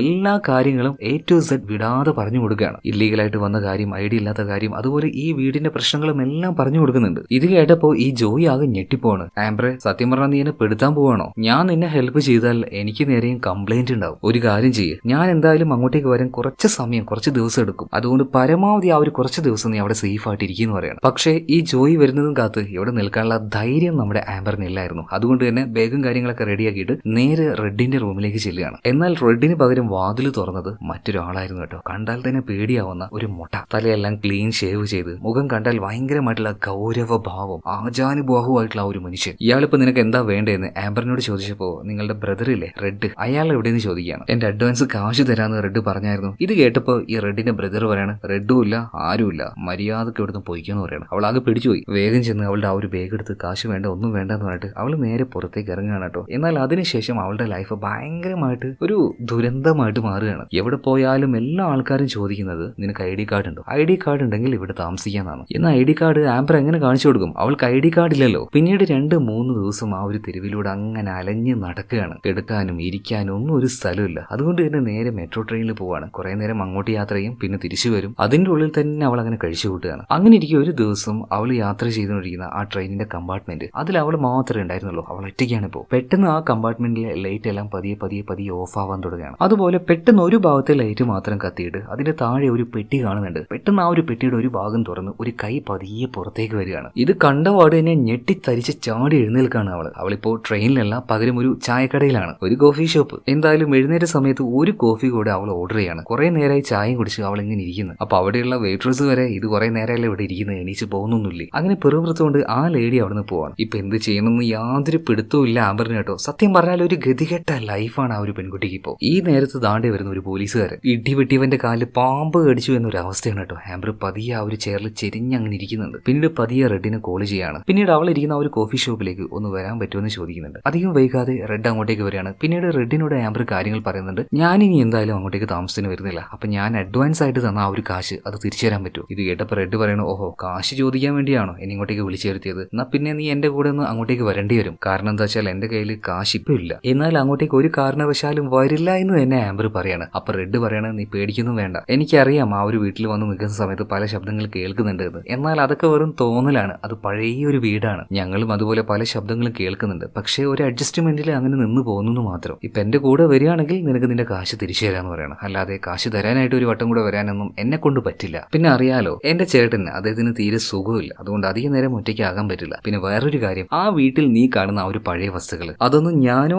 എന്റെ ചേട്ടനോ കൊണ്ടുവച്ചതല്ല. ഞങ്ങളുടെ അച്ഛൻ ഒരു ആർക്കിയോളജിസ്റ്റ് ആയിരുന്നു, അദ്ദേഹത്തിന്റെ ഗവേഷണത്തിന്റെ ഭാഗമായിട്ട് കൊണ്ടുവച്ചതാണ് അതെല്ലാം. ഇനിയിപ്പോൾ അതെല്ലാം കണ്ടാണ് നീ പേടിക്കുന്നെങ്കിൽ യാതൊരു കാര്യമില്ല, ഞങ്ങളും ആ ഒരു കാര്യങ്ങൾ സ്ഥിരമായിട്ട് കണ്ടുകൊണ്ടിരിക്കുകയാണ്. നീ പേടിക്കൊന്നും വേണ്ട, എന്റെ കൂടെ വന്നാൽ ആ ഒരു കാശ് തരാം, കാശ് മേടിച്ച് നീ പൊയ്ക്കുമെന്ന് പറയണം. അങ്ങനെ ഇപ്പോൾ റെഡിന്റെ കൂടെ ആംബർ പോകുന്നുണ്ട്. അപ്പാർട്ട്മെന്റിൽ എത്തിയപാട് തന്നെ അവൾക്ക് ശേഷം വന്ന ആ ഒരു 2 പെൺകുട്ടികളുണ്ടല്ലോ, രണ്ടുപേരും അവിടെ ഇരുന്ന് മദ്യപിക്കുകയാണ്. അപ്പൊ റെഡ് ചീത്ത പറയുന്നുണ്ട്, നിങ്ങളോട് പറഞ്ഞതല്ലേ ഇവിടെ വെച്ച് മദ്യപിക്കാൻ പാടില്ല എന്നൊക്കെ. എന്നാൽ റെഡിന് യാതൊരു വിലയും കൊടുക്കാതെ ഒന്ന് പോയടാ അവിടുന്ന്, ഞങ്ങൾക്ക് വേണമെങ്കിൽ ഇവിടുന്ന് മദ്യപിക്കും, സിഗരറ്റ് വലിക്കും, എന്ത് വേണമെങ്കിൽ ചെയ്യും. ഇപ്പോൾ ഡ്രിങ്ക്സ് കഴിക്കാനായിട്ട് ആംബറിനെ വിളിക്കുകയാണ്. എന്നാൽ അതൊന്നും ശ്രദ്ധിക്കാതെ ആംബർ നേരെ അവളുടെ റൂമിലേക്ക് ചെല്ലുകയാണ്. അവളുടെ റൂമിലാണ് റെഡ് കാശ് വെച്ചിട്ടുള്ളത്. അവൾ റൂമിലേക്ക് തന്നെ തിരിച്ചു വരും എന്ന് കരുതിയിട്ട് റെഡ് ഓൾറെഡി കാശ് അവിടെ വെച്ചിട്ടുണ്ടായിരുന്നു കേട്ടോ. നമ്മൾ വിചാരിച്ചതുപോലെ റെഡ് അത്ര മോശം ആളൊന്നും അല്ല കേട്ടോ, അയാളുടെ ആറ്റിറ്റ്യൂഡ് അങ്ങനെ ആയി എന്ന് മാത്രം. ഇപ്പൊ ആംബറിനും അത് തോന്നുകയാണ്. അവൾ വേഗം റൂമിലേക്ക് വന്നിട്ട് ആ ഒരു ക്യാഷ് അവിടുന്ന് തപ്പിയെടുക്കാൻ നോക്കുമ്പോൾ എവിടെ നോക്കിയിട്ടും ക്യാഷ് കാണാനില്ല. ആ നേരത്ത് റെഡ് അങ്ങോട്ടേക്ക് വരുന്നുണ്ട്. എന്നാൽ എന്തോ അയാളുടെ ആറ്റിറ്റ്യൂഡിലൊക്കെ ഒരു വ്യത്യാസം പോലെ, സംസാരത്തിലും ഒരു വ്യത്യാസം. എന്താണ്, പൈസ നോക്കുകയാണോ? നോക്കിയിട്ട് കിട്ടിയില്ലേ എന്ന് ചോദിക്കുകയാണ്. ഇല്ല എന്ന് ആംബർ പറയുന്നുണ്ട്. അതേ നേരം തന്നെ റെഡ് ഒരു കാര്യം പറയുന്നുണ്ട്. നിനക്കറിയാലോ, എന്റെ അച്ഛനും അമ്മയും രണ്ടുപേരും ആർക്കിയോളജിസ്റ്റ് ആയിരുന്നു. പുരാതനമായിട്ടുള്ള എന്തൊക്കെയോ സാധനങ്ങൾ അവരെടുത്തുകൊണ്ടെന്ന് ഇവിടെ വെച്ചു എന്ന് പറയുന്നില്ലേ, അതിൽ മാന്ത്രികമായിട്ടുള്ള എന്തൊക്കെയോ സാധനങ്ങൾ ഉണ്ടായിരുന്നു. അവസാനം എന്റെ അച്ഛൻ തന്നെയാണ് എന്റെ അമ്മയെ കൊന്നത്. ഇപ്പോ എനിക്കും എന്റെ ചേട്ടനും ശാരീരികമായിട്ട് ചില പ്രശ്നങ്ങളുണ്ട്, അതുകൊണ്ട് ഞങ്ങൾക്ക് നിന്നെ വേണം. പിന്നെ വേറൊരു കാര്യം നിന്നോട് പറയട്ടെ, ഇത്രയും ദിവസം ഇവിടെ ഉണ്ടായിരുന്ന പെണ്ണുങ്ങളുണ്ടല്ലോ, അവരോട് ആരോടും എനിക്ക് തോന്നാത്ത ഒരു അനുകമ്പ നിന്നോട് തോന്നുന്നുണ്ട്. അതുകൊണ്ട് എല്ലാം ഞാൻ പെട്ടെന്ന് തീർത്തോളാം, നിന്നെ വല്ലാണ്ട് ബുദ്ധിമുട്ടിക്കില്ല. പക്ഷെ ഞങ്ങൾക്കത് നിർബന്ധമായിട്ടും ചെയ്തേ മതിയാവുള്ളൂ. ഇത് കേട്ടപ്പോ ആംബർ ആകെ ഞെട്ടിപ്പോയി. നിങ്ങൾ എന്തൊക്കെയാ പറയുന്നേ? എനിക്കൊന്നും മനസ്സിലാവുന്നില്ല. ഇതേ നേരം തന്നെ ആ റൂമിലേക്ക് ഈ റെഡിന്റെ ബ്രദർ ഉണ്ടല്ലോ, കാട്ടുപോത്തിനെ പോലെ തോന്നിക്കുന്ന ആ ഒരു മനുഷ്യൻ, അയാളുടെ പേര് ബെക്കർ എന്നാണ്. അപ്പൊ ബെക്കർ ഉള്ളിലേക്ക് വന്നിട്ട് ചില കാര്യങ്ങൾ ചെയ്യാൻ നിൽക്കുന്ന സമയത്ത് റെഡ് പറയണ, ചേട്ടാ അനാവശ്യമായിട്ടൊന്നും ചെയ്യാൻ നിൽക്കണ്ട, എല്ലാം നല്ല രീതിയിൽ ഞാൻ ചെയ്യാന്ന് പറയണം. എന്നാൽ റെഡിനോട് ബെക്കർ പറയണം, ഒന്ന് പോയടാ അവിടുന്ന്, ഞാൻ തന്നെ ചെയ്തോളാം എന്ന് പറഞ്ഞിട്ട് ഒരു മദ്യത്തിന്റെ കുപ്പി എടുത്തുകൊണ്ട് പാവം നമ്മുടെ ആംബറിന്റെ വായിലേക്ക് അതങ്ങോട്ട് ഒഴിച്ചു കൊടുക്കണം. അത് നിർബന്ധപൂർവ്വം. വേണ്ടാന്ന് പറഞ്ഞെങ്കിലും അയാൾ അവളുടെ തല ഇറക്കി പിടിച്ച് വായിലേക്ക് മുഴുവനായിട്ട് ഒഴിച്ചു കൊടുക്കാൻ കേട്ടോ. അത് അവളുടെ ഉള്ളിലേക്ക് എത്തിയപ്പോൾ അവൾക്കാകെ തല കറങ്ങുന്നത് പോലെ പോവാണ്, അവിടെ തന്നെ വീണു പോവാണ്. പിന്നീട് ആ ഒരു വാതിൽ അടച്ച് ബെക്കറും അതുപോലെ തന്നെ റെഡും അവിടുന്ന് തിരിച്ചു പോവാണ്. കുറെ നേരം കഴിഞ്ഞപ്പോഴാണ് ഒരു സ്വബോധം അവൾക്ക് തിരിച്ചു കിട്ടുന്നത്. അപ്പൊ തന്നെ ആ രണ്ട് സ്ത്രീകളുണ്ടല്ലോ, അവർ രണ്ടുപേരും ഭയങ്കര ഭയത്തിൽ ഓടി വന്നിട്ട് ആംബറിന്റെ റൂമിൽ കയറിയിട്ട് ആ ഒരു കഥ അടച്ചു പിടിക്കുകയാണ്. എന്തായാലും ആ വന്ന് കയറിയവരുടെ മുഖത്ത് നല്ല ഭയം ഉണ്ടായിരുന്നു. അത് കണ്ടപ്പോ ആംബർ എന്താ എന്താ എന്താ പറ്റിയെന്ന് ചോദിച്ചപ്പോ അതിലൊരു ലേഡി പറയണ, അറിയില്ല, ഇവിടെ വന്നേ പിന്നെ ഞാൻ എന്തോ ഭയങ്കരമായിട്ട് ഹാപ്പി ആയിട്ട് എനിക്ക് തോന്നി. എനിക്കൊരു കുഞ്ഞുണ്ടായിരുന്നു, ഇവിടെ നിൽക്കുന്ന സമയത്തെല്ലാം അവന്റെ ഓർമ്മകൾ അടിക്കടി ഇങ്ങനെ വന്നുകൊണ്ടിരിക്കുക, അവന്റെ സ്വപ്നങ്ങൾ. അതുകൊണ്ട് തന്നെ എനിക്ക് ഭയങ്കര സന്തോഷം തോന്നി. പക്ഷെ പിന്നീട് പതിയെ പതിയെ ആ ഒരു സ്വപ്നങ്ങളെല്ലാം എന്റെ ഉള്ളിലേക്ക് ഭയങ്കരമായിട്ടുള്ള ഒരു ഭയത്തെ ഇട്ട് തന്നു. ഇപ്പൊക്കെ എന്റെ മോന് സ്വപ്നത്തിൽ കാണുമ്പോൾ എനിക്ക് പേടിയാണ്. കാരണം ഈ സ്വപ്നം തീരാൻ നേരത്ത് ഞാനൊരു പെട്ടി കാണും, ആ പെട്ടിയുടെ ഉള്ളിൽ നിന്നും ഒരു കൈ പുറത്തേക്ക് വരികയാണ്. ഇത് കേട്ടപ്പോൾ ആംബറും ആകെ ഞെട്ടിപ്പോവാണ്. അതേ അവസ്ഥ തന്നെയാണ് അവൾക്കും ഉണ്ടായത്. ഇങ്ങോട്ടേക്ക് ആദ്യമായിട്ട് വന്ന സമയത്ത് അവളുടെ അമ്മയുടെ ഓർമ്മകൾ ഒരുപാട് തവണ അല്ലെങ്കിൽ സ്വപ്നത്തിലൂടെ അവൾക്ക് ഇങ്ങനെ വന്നുകൊണ്ടിരിക്കുകയായിരുന്നു. അതുപോലെ തന്നെ സ്വപ്നം ചെയ്യാൻ നേരത്ത് അവളും അതേ പെട്ടി തന്നെ കണ്ടായിരുന്നു. ഇതേ അനുഭവം തന്നെ മൂന്നാമത്തെ ആ ഒരു സ്ത്രീയും ഉണ്ടായിട്ടുണ്ട്. അവർ ഇമോഷണലി ഒരുപാട് കണക്റ്റഡ് ആയിട്ടുള്ള ആൾക്കാരെ സ്വപ്നത്തിൽ കാണുക, സ്വപ്നത്തിന്റെ അവസാനം ഇതുപോലെ ബോക്സ് കാണുക. പിന്നീട് 3 പേർക്ക് മനസ്സിലായി, കാര്യമായിട്ട് 3 പേര് നല്ല രീതിയിൽ ഇവിടെ ട്രാപ്പായി കിടക്കുകയാണ്, രക്ഷപ്പെടാൻ ഒരു നിർവാഹവും ഇല്ല. മാത്രമല്ല അമാനുഷികമായ എന്തോ ഒരു കാര്യം ഈ ഒരു വലിയ വീട്ടിലുണ്ട്. അങ്ങനെ സമയം മുന്നോട്ടേക്ക് പോകുന്തോറും ക്ഷീണം കാരണം ആംബർ പതിയെ പതിയെ മയങ്ങി പോവാണ്. ആ നേരത്ത് പെട്ടെന്ന് അവൾ ആ റൂമിൽ ഒരുപാട് ആൾക്കാർ നിൽക്കുന്നത് പോലെ കാണുകയാണ് കേട്ടോ. ചിലപ്പോ ഈ വീട്ടിൽ വെച്ച് മരണപ്പെട്ട സ്ത്രീകളുടെ ആത്മാക്കളായിരിക്കും അത്. അതുപോലെ തന്നെ ആ റൂമിന്റെ ഒരു ഭാഗത്ത് നിന്നുകൊണ്ട് അവളുടെ അമ്മ അവളുടെ നേരെ നോക്കിയിട്ട് ഇങ്ങോട്ടേക്ക് വാ മോളെ, ഇങ്ങോട്ടേക്ക് വാ മോളെ എന്ന് വിളിച്ചുകൊണ്ടിരിക്കുകയാണ്. പെട്ടെന്ന് ആ ഒരു സ്വപ്നത്തിൽ നിന്നും ആംബർ കണ്ണു തുറക്കുകയാണ്. നോക്കുമ്പോ എന്താണ്, ആ റൂമിലേക്ക് വന്ന റെഡും ഇയാളുടെ ബ്രദർ ആയിട്ടുള്ള ബെക്കറും കൂടെ ബാക്കിയുള്ള ആ 2 ലേഡീസിനെയും ഇവിടുന്ന് കൊണ്ടുപോകാൻ നോക്കുകയാണ്. എന്നാൽ ഇത് കണ്ടുകൊണ്ട് ആംബർ വെറുതെ ഇരിക്കുവോ, അവരെ ആക്രമിക്കാനായിട്ടും തടുക്കാനും അവള് നോക്കുന്നുണ്ട്. ആംബർ നേരെ ചാടി വീണത് റെഡിന്റെ ദേഹത്തേക്കാണ് കേട്ടോ. ഇയാൾ അത്ര ആരോഗ്യമുള്ള ഒരാളൊന്നുമല്ല, അയാൾക്കിപ്പോ ആംബറിനെ തടുക്കാനും പറ്റുന്നില്ല. അതുകൊണ്ട് തന്നെ ആംബറിനെ ഈ ബെക്കർ ഉണ്ടല്ലോ, ഇയാൾ തൂക്കിയെടുത്ത് വാതിലേക്ക് ഒരൊറ്റ ഏറാണ്. എന്താ പറയാ, നമ്മളൊരു ബോളൊക്കെ എടുത്ത് എറിയില്ലേ, അതുപോലെയാണ് ആംബറിനെ അയാൾ എറിഞ്ഞത്. ആ വീഴ്ചയിൽ അവൾക്കൊന്നും ചെയ്യാൻ പറ്റാതെ നിലത്ത് വീണു പോവാണ്. ഇതേ നേരം തന്നെ ആരൊരാൾ വന്നിട്ട് ഈ വീടിന്റെ കോണിംഗ് ബെൽ അടിക്കുന്നുണ്ട്. ഇതേ നേരം തന്നെ ബെക്കർ നമ്മുടെ ഒരു ആംബറിനെ എടുത്തെറിയാണ് ഒരു റൂമിലേക്ക്, എന്നിട്ട് അത് ലോക്ക് ചെയ്യാണ്. എന്നിട്ട് റെഡിനോട് അത് ആരാണെന്ന് പോയി നോക്കാൻ പറയുന്നുണ്ട്. റെഡ് പോയിട്ട് പിന്നീട് വാതിൽ തുറന്നു നോക്കിയപ്പോ അത് മറ്റാരും ആയിരുന്നില്ല, നമ്മുടെ ആംബർ ഉണ്ടല്ലോ, അവളുടെ കസിൻ ആയിട്ടുള്ള ജോയ് ആയിരുന്നു. അപ്പൊ ജോയ് വന്ന പാടിനെ നോർമൽ ആയിട്ട് ഇവിടെ എന്റെ ഒരു കുടുംബക്കാരിയായിട്ടുള്ള പെണ്ണുണ്ട്, ആംബർ എന്നാണ് പേര്. ഇത് കേട്ട പാടിനെ റെഡ് പറയണ, ആംബറോ ഇവിടെ അങ്ങനെ ആരുമില്ല, പൊയ്ക്കേന്ന് പറഞ്ഞിട്ട് അയാളെ പുറത്താക്കാൻ നോക്കുകയാണ്. എന്നാൽ ഇതേ നേരം തന്നെ മുകളിൽ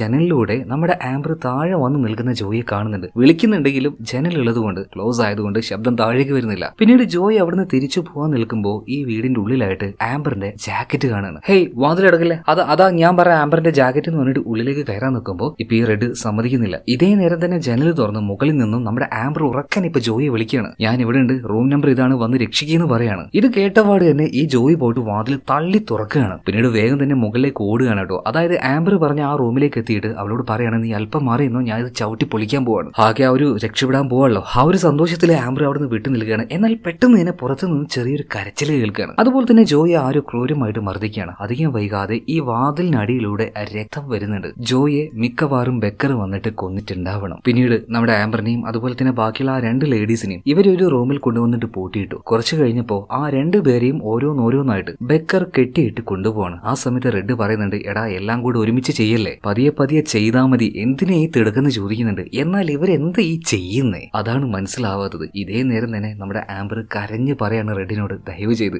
എന്നെങ്കിലും ഒന്ന് വെറുതെ വിടുന്നു. ശരിക്കും എന്താ ഇവിടെ ഈ സംഭവിക്കുന്നത്? ആംബർ ഈ കാര്യം ചോദിച്ചപ്പോൾ അവളുടെ അരികിലേക്ക് റെഡ് വരികയാണ്. മാത്രമല്ല ഒരിച്ചിരി അരിപ്പൊടി എടുത്തുകൊണ്ട് അവളുടെ ദേഹത്ത് പല തവണയായിട്ട് ഇങ്ങനെ പുരട്ടി കൊടുക്കുകയാണ്. എന്നിട്ട് അവളോട് പറയാണ്, ഞാൻ നിന്നോട് പറഞ്ഞിട്ടില്ലേ എന്റെ അച്ഛനും അമ്മയും ആർക്കിയോളജിസ്റ്റുകളായിരുന്നു, അവർ 2 പേരും ഏതൊക്കെയോ നാട്ടിൽ പോയിട്ട് ഒരുപാട് സാധനങ്ങൾ ഇവിടെ കൊണ്ടുവന്ന് വെച്ചിട്ടുണ്ട്. ഇതൊന്നും ഇഷ്ടമില്ലാത്തതുകൊണ്ട് ഞാനും എന്റെ ചേട്ടനും കൂടെ ഇവിടെ നിന്ന് ഇറങ്ങിപ്പോയതാണ്. എന്നാൽ ഞങ്ങൾക്ക് 2 പേർക്കും സുഖമില്ലാതായപ്പോൾ തിരിച്ച് ഇങ്ങോട്ടേക്ക് തന്നെ വരേണ്ടി വന്നു. ആ സമയത്താണ് അച്ഛനും അമ്മയും കൂടെ അവരുടെ ആരോഗ്യം നിലനിർത്താനായിട്ട് എന്തോ ഒരു കാര്യം ഇവിടെ വെച്ച് ചെയ്യുന്നുണ്ട് എന്ന് ഞങ്ങൾക്ക് മനസ്സിലായി. അങ്ങനെ അവസാനം അച്ഛൻ ആരെയും കിട്ടാത്തതുകൊണ്ട് അമ്മയെ തന്നെ അച്ഛൻ അവസാനം ബലി കൊടുത്തു. ഈ കാര്യം മനസ്സിലാക്കിയ സമയത്ത് ഞങ്ങളുടെ ആരോഗ്യം മെച്ചപ്പെടാനായിട്ട് ഞങ്ങൾ അച്ഛനെ തന്നെ ബലി കൊടുത്തു. അതുപോലെ വേറെ ഒരു കാര്യം കൂടെ ഞാൻ നിന്നോട് പറഞ്ഞായിരുന്നു. എന്റെ ചേട്ടന് തീരെ വയ്യാന്ന്, അയാൾക്ക് ചില പ്രശ്നങ്ങളുണ്ട്, അത് പരിഹരിക്കാൻ ഞങ്ങൾ ഇപ്പോഴും ബലികൾ നടത്തുകയാണ്. എന്നാൽ എന്താണ് ആ ഒരു ബലി, എന്താണ് ചെയ്യുന്നത് എന്നൊന്നും ഇപ്പോ ഈ ഒരു റെഡ് ആംബറിനോട് പറയുന്നില്ല. ആ സമയത്ത് ആംബർ പറയുന്നുണ്ട്, റെഡ് നീ അത്ര ചീത്ത മനുഷ്യനൊന്നുമല്ല, ശരിക്കും നീ നിന്റെ ചേട്ടന്റെ അടിമയാണ്. അയാൾ പറയുന്നത് കേട്ട് എന്തിനാണ് ഇത്രയും ക്രൂരമായിട്ടുള്ള കാര്യങ്ങളൊക്കെ ചെയ്യുന്നത്? പതിയെ പതിയെ ആംബർ ഈ കാര്യങ്ങളൊക്കെ പറയുമ്പോൾ റെഡിന്റെ മനസ്സ് പതിയെ പതിയെ മാറാൻ തുടങ്ങുകയാണ്. അയാൾ വേഗം തന്നെ കീശയിൽ നിന്ന് ചാവി എടുത്ത് അവളുടെ ആ ഒരു പൂട്ടുണ്ടല്ലോ അത് അൺലോക്ക് ചെയ്ത് കൊടുക്കണം. രക്ഷപ്പെടുകയാണെങ്കിൽ രക്ഷപ്പെട്ടോട്ടെ എന്ന് കരുതിയിട്ട്. എന്നാൽ അതേ സമയത്ത് തന്നെ ബെക്കർ അങ്ങോട്ടേക്ക് വരികയാണ്. ഈ സമയത്ത് റെഡ്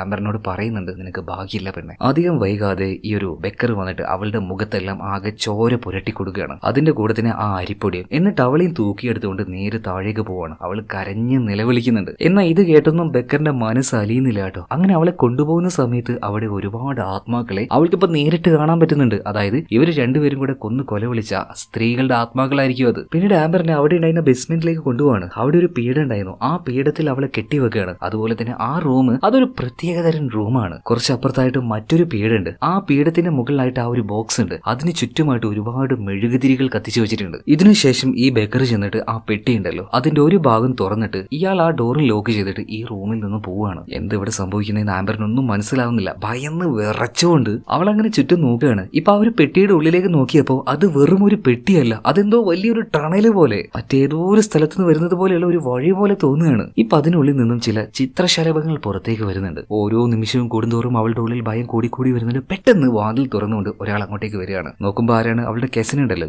ജോയി ആയിരുന്നു. ജോയി വന്നിട്ട് വേഗം തന്നെ അവളുടെ ആ ഒരു കെട്ടുകളെ കഴിച്ചു കൊടുക്കുകയാണ്. അതായത് ജോയി നേരത്തെ മരിച്ചിട്ടില്ലായിരുന്നു, കുറച്ച് പരിക്കുകളോട് കൂടിയിട്ട് രക്ഷപ്പെട്ടു. എന്തായാലും ജോയി ഇപ്പോ നമ്മുടെ ഒരു ആംബറിനെയും കൂട്ടിയിട്ട് അവിടുന്ന് രക്ഷപ്പെട്ടു പോവാണ്. ഇവർ അവിടുന്ന് രക്ഷപ്പെട്ട് തൊട്ടപ്പുറത്തെ മുറിയിലേക്ക് എത്തിയപ്പോൾ കാണുന്ന കാഴ്ച എന്താണ്? തല കീഴായിട്ട് തൂക്കിയിട്ടിരിക്കുന്ന രണ്ട് സ്ത്രീകളുടെ ശരീരം. നേരത്തെ ആംബറിന്റെ കൂടെ ഉണ്ടായിരുന്ന ബാക്കിയുള്ള ആ രണ്ട് ലേഡീസ് ഉണ്ടല്ലോ അവരുടെ ഡെഡ് ബോഡി തന്നെ. എന്നാൽ ആ രണ്ട് ശവശരീരത്തിനും എന്തില്ല, തലയില്ല. ഇത് കണ്ട് പേടിച്ചു വീണ്ടും നമ്മുടെ ആംബറും അതുപോലെ തന്നെ ജോയിയും അവിടെ ഓടി രക്ഷപ്പെടുകയാണ്. ഓടി രക്ഷപ്പെടാൻ നോക്കുമ്പോൾ വാതിലൊക്കെ ലോക്കായ അവസ്ഥയിലാണ്, തുറക്കാൻ പറ്റുന്നില്ല. ഇതേ നേരം ആംബർ ഞെട്ടിപ്പിക്കുന്ന ഒരു കാഴ്ച കാണുകയാണ്. അതായത് ആശുപത്രിയിൽ അവളുടെ അമ്മ കിടക്കുന്ന ആ ഒരു മെഡിക്കൽ ബെഡ് ഉണ്ടല്ലോ അത് അവിടെ കാണുകയാണ്. അവളാകെ ഞെട്ടിപ്പോയി, ഇതെങ്ങനെ ഇവിടെ വന്നത്? അതുപോലെ മറ്റൊരു കാര്യം കൂടെ അവൾ കാണുന്നുണ്ട്. അവളുടെ അമ്മയുടെ അടുത്തിരുന്ന് അമ്മയോട് സംസാരിക്കുന്ന അവളെ തന്നെ, അതും ഒരു പെട്ടി. ആ പെട്ടിയുടെ ഉള്ളിൽ നിന്ന് നോക്കുന്നത് പോലെയാണ് അവൾക്ക് കാണാൻ കഴിയുന്നത്. അതുപോലെ ആശുപത്രി കിടക്കയിൽ കിടക്കുന്ന അവളുടെ അമ്മ പറയാണ്, മോളെ എന്തിനാണ് ഇത്രയും കഷ്ടപ്പെട്ട് ഇവിടെ ഇങ്ങനെ ഇരിക്കുന്നത്? വാ, അമ്മയുടെ കൂടെ വാ, നമുക്ക് പോകാം എന്ന് വളരെ ശാന്തമായിട്ട് തന്നെ അവളുടെ അമ്മ അവളോട് പറയാണ്. എന്നാൽ അവിടെ തന്നെ ആ ഒരു ബോക്സ് അവൾ കാണാണ്. അതിൽ നിന്നും ഒരു കൈ വരുന്നതായിട്ട് അവൾക്ക് തോന്നുന്നുണ്ട്. എന്നാൽ സത്യം പറഞ്ഞാൽ ഇതെല്ലാം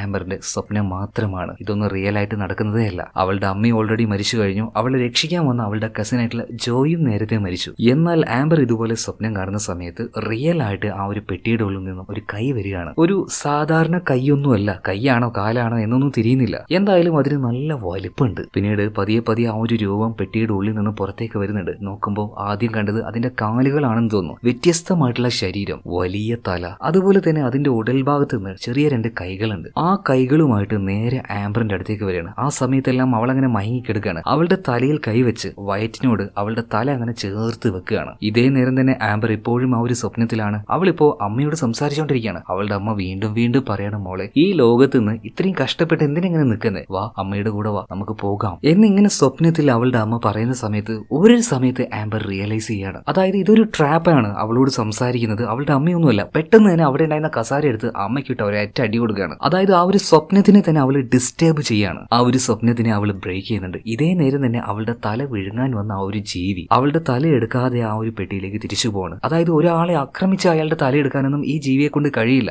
ആ ജീവി ഇട്ടുകൊടുക്കുന്ന സ്വപ്നത്തിൽ അവരങ്ങനെ അലിഞ്ഞു ചേർന്ന് നിൽക്കുന്ന സമയത്ത്, വളരെ ശാന്തമായിട്ട് നിൽക്കുന്ന സമയത്ത് മാത്രമേ അവരുടെ തല എടുക്കാനായിട്ട് ഈ ജീവിക്ക് പറ്റുള്ളൂ. എന്തായാലും ആംബറിന്റെ തല ഇപ്പോ അവൾക്ക് എടുക്കാൻ കഴിഞ്ഞില്ല. ആ യക്ഷി അല്ലെങ്കിൽ പിശാച് എന്താണെന്നൊന്നും അറിയില്ല, എന്തോ ഒരു സാധനം അതെന്തായാലും തിരിച്ചു പോയല്ലോ. അതിനുശേഷം ആംബറിന് ബോധം വരികയാണ്. അവൾ വേഗം ചെന്ന് ആ ഒരു പെട്ടി തുറന്നു നോക്കുമ്പോൾ അവൾ നേരത്തെ കണ്ടതുപോലെ ഒരു ടണൽ പോലെ ഒന്നും അതിൽ കാണാൻ കഴിയുന്നില്ല. ഒരു അസ്ഥി കൂടം അതിന്റെ ഉള്ളിൽ കാണാൻ കഴിയുന്നുണ്ട്. അതുപോലെ തന്നെ അത് വെറും ഒരു പെട്ടി മാത്രമായിരുന്നു. എന്തായാലും രക്ഷപ്പെട്ടല്ലോ. പതിയെ ആ ഒരു ബേസ്മെന്റിൽ നിന്നും അവൾ പുറത്തേക്ക് കടക്കുകയാണ്. ആ സമയത്ത് വീണ്ടും മറ്റൊരു പെൺകുട്ടിയുടെ കരച്ചിൽ കേൾക്കുകയാണ്. അതായത് മറ്റൊരു ഇരയെ കൂടെ അവരിങ്ങോട്ടേക്ക് കൊണ്ടുവന്ന് കഴിഞ്ഞു. എന്തായാലും ആംബർ അതിലൂടെ നടക്കുമ്പോൾ പുരാതനമായിട്ടുള്ള പല സാധനങ്ങളും ഇവിടെ വെച്ചിട്ടുണ്ടല്ലോ. അപ്പൊ ഒരു പഴയ ആയുധം അവൾ കാണുന്നുണ്ട്. ഒരു ധൈര്യത്തിന് അതിലൊരെണ്ണെടുത്ത് കയ്യിൽ പിടിക്കുകയാണ്. ഇതേ നേരം തന്നെ ഈ റെഡിന്റെ ചേട്ടനുണ്ടല്ലോ ബേക്കർ, അയാളുടെ കയ്യിൽ ഒരു മുറിവുണ്ടായിരുന്നു. ഇതുപോലെ ഓരോ പെൺകുട്ടികളെയും അവിടെ അവിടെ കൊണ്ടുപോയി ബലി കൊടുക്കുമ്പോൾ അയാളുടെ ശരീരത്തിലെ ഓരോ പ്രശ്നങ്ങൾ തീരും. എന്നാൽ ഇത്തവണ ഈ മുറി എന്താ ഉണങ്ങാത്തത്? ഞാൻ അവളെ ബലി കൊടുത്തതാണല്ലോ. പിന്നെ എന്താ? അയാൾക്കൊരു സംശയം തോന്നുകയാണ്. അതുകൊണ്ട് ബേസ്മെന്റിലേക്ക് ഒന്ന് പോയി നോക്കാൻ വേണ്ടി റെഡിനോട് പറയാണ്. പിന്നീട് ബെക്കർ ആ ഒരു പെൺകുട്ടിയെ കെട്ടാനും നോക്കുന്നുണ്ട്. ഇതേ നേരം തന്നെ റെഡ് ബോട്ട് വാതിൽ തുറന്നപ്പോ ആ പഴയകാല ആയുധം കയ്യിൽ പിടിച്ച് നിൽക്കായിരുന്നല്ലോ ആംബർ.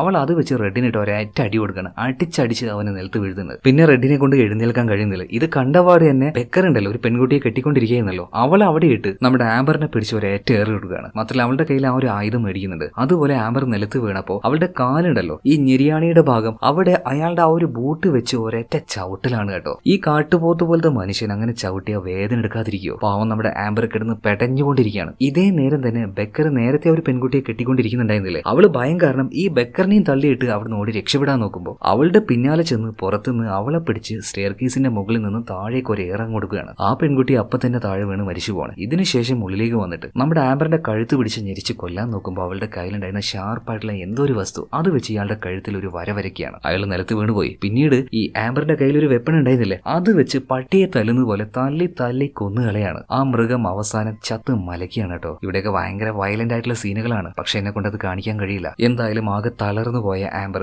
രക്ഷപ്പെട്ട് അവിടുന്ന് പുറത്തേക്ക് വന്നപ്പോൾ ആ ഒരു പെൺകുട്ടി താഴെ വീണ് മരിച്ചു കിടക്കുന്ന കാണുകയാണ്. അവളുടെ കസിനായിട്ടുള്ള ജോയ് മരിച്ചു കിടക്കുന്ന കാണുകയാണ്. എന്തായാലും ഈ നരകത്തിൽ നിന്ന് രക്ഷപ്പെട്ടല്ലോ. ആ ആശ്വാസത്തിൽ അവള് പോകുമ്പോൾ താണ്ടെ ആ റെഡ് അവൻ മരിച്ചിട്ടില്ലായിരുന്നു. അവൻ പതിയെ എഴുന്നേക്കുകയാണ്. പക്ഷെ പഴയ ആരോഗ്യമൊന്നും അവനില്ല കേട്ടോ. അതുകൊണ്ട് തന്നെ നമ്മുടെ റെഡിനെ തൂക്കിയെടുത്തുകൊണ്ട് ആംബർ നേരെ ബേസ്മെന്റിലേക്ക് പോവാണ്. നിനക്കൊക്കെ ഉള്ള പണി ഞാൻ തരാടാന്ന് പറഞ്ഞിട്ട് ഇവർ ഓരോ പെൺകുട്ടികളെയും കെടുത്തുന്ന ആ ഒരു ബലിപീഠമുണ്ടല്ലോ, അവിടെ ഈ റെഡിനെയും കെടുത്തുകയാണ്. അവന്റെ മുഖത്തും അതുപോലെയുള്ള ആ അരിപ്പൊടി തേക്കുകയാണ്. പിന്നീട് അവൻ അവിടെ കെട്ടിയിട്ട് ആ റൂമിൽ നിന്നും നമ്മുടെ ആംബർ ആ റൂം ലോക്ക് ചെയ്ത് പോവുകയാണ്. അധികം വൈകാതെ ആ പിശാച് അതൊരു പിശാചാണോ അല്ലെങ്കിൽ പഴയകാല പുരാതനമായ ഏതെങ്കിലും ദേവതയാണോ എന്നൊന്നും അറിയില്ല. എന്നാലും ഇതിനെക്കുറിച്ച് സെർച്ച് ചെയ്ത് നോക്കിയപ്പോൾ കണ്ടത് പഴയ ആസ്ടെക് സിവിലൈസേഷൻ, ആ പുരാതനമായ ആൾക്കാർ ഇതുപോലെയുള്ള പെട്ടികൾ ഉപയോഗിച്ചായിരുന്നു ചില നരബലികളൊക്കെ നടത്താൻ വേണ്ടിയിട്ട്. അപ്പൊ ആ ഒരു പുരാതനമായിട്ടുള്ള സിവിലൈസേഷനുമായി ബന്ധപ്പെട്ടതാണ് ഈ ഒരു പെട്ടി. അതുകൊണ്ട് ഇതൊരു പിശാചാണോ ദേവതയാണോ എന്നൊന്നും പറയാൻ കഴിയില്ല. എന്തായാലും ആ സാധനം പുറത്തേക്ക് വരികയാണ്. റെഡിന്റെ തലയിൽ അത് പതിയെ വന്ന് തൊടുന്നുണ്ട്. അതുകൊണ്ട് തന്നെ റെഡിന് പഴയകാല ഓർമ്മകൾ, കുട്ടിക്കാലത്തെ പല കാര്യങ്ങളും അവന്റെ മൈൻഡിലേക്ക് വരുന്നുണ്ട്. അവനങ്ങനെ റിലാക്സ് ആയി നിൽക്കുന്ന സമയത്ത് അവന്റെ തലയും കടിച്ചെടുത്തുകൊണ്ട് ആ ഒരു പിശാച് അവിടെ നിന്ന് പോവാണ്. ഇതേ നേരം തന്നെ ആ റൂം വിട്ടു പോകുന്ന സമയത്ത് ആംബർ പറയുന്നുണ്ട്, ഇത്രയും നാളും ഒരുപാട് സ്ത്രീകളെ നിങ്ങളൊക്കെ ഇങ്ങനെ കൊന്നില്ലേ, അനുഭവിക്കണമെന്ന് പറഞ്ഞിട്ട്. എന്നാൽ നടന്നു പോകുന്ന സമയത്ത് അതായത് അവൾ ഞൊണ്ടിയാണ് നടന്നത്. കാരണം അവളുടെ കാലിന്റെ ഈ ഞെരിയാണിയുടെ ഭാഗത്ത് ബൂട്ട് വെച്ച് ബെക്കർ ചവിട്ടിയായിരുന്നല്ലോ, കാല് ചതഞ്ഞു പോയായിരുന്നു. അതുകൊണ്ട് അവൾക്ക് നടക്കാനൊന്നും പറ്റുന്നില്ല. അങ്ങനെ വേച്ച് നടക്കുമ്പോൾ പെട്ടെന്ന് കാലിന്റെ വേദന പോവുകയാണ്. മാത്രമല്ല അവളുടെ ശരീരത്തിൽ ഉണ്ടായിരുന്ന ഓരോ മുറിവുകളും പതിയെ ഉണങ്ങി വരികയാണ്. ആംബർ ആകെ ഞെട്ടിപ്പോയി. പിന്നീടാണ് അവൾക്കൊരു കാര്യം മനസ്സിലായത്, എന്തുകൊണ്ടാണ് അവളുടെ മുറി ഹീലായതെന്ന്. ആ പിശാചിന് വേണ്ടി അവസാന ബലി കൊടുത്തത് ആരാണ്? ആംബർ അല്ലേ? റെഡിനെ കൊണ്ടേ കൊടുത്തില്ലേ? അതിന്റെ പകരമായിട്ട് ആ പിശാച് അവൾക്ക് കൊടുത്ത വരമാണ് ഇപ്പൊ ഈ കാണുന്നത്. അവളുടെ വേദനയെല്ലാം പോയത്. ഈ സമയത്ത് അവളുടെ മുഖത്തൊരു ചിരി വരുന്നുണ്ട് കേട്ടോ. ഇതിനുശേഷം ആ ഒരു പെട്ടി കാണിക്കുകയാണ്. അതിലേക്ക് അങ്ങനെ നമ്മളെ കൊണ്ടുപോയി ഈ സിനിമ ഇവിടെ തീർക്കുകയാണ്. എന്തായിരിക്കും ഇനി നമ്മുടെ ആംബർ ചെയ്യാൻ പോകുന്നത്? ആ നരബലി നടത്തി ഇവർ ചെയ്ത തെറ്റ് തന്നെ അവളും റിപ്പീറ്റ് ചെയ്യോ അല്ലെങ്കിൽ ഇവിടുന്ന് രക്ഷപ്പെട്ടു പോവോ? നിങ്ങൾക്ക് എന്താ തോന്നുന്നത്? കമന്റ് ബോക്സിൽ പറയൂ. അപ്പൊ അടുത്ത വീഡിയോയിൽ നമുക്ക് വീണ്ടും കാണാം. Okay, by.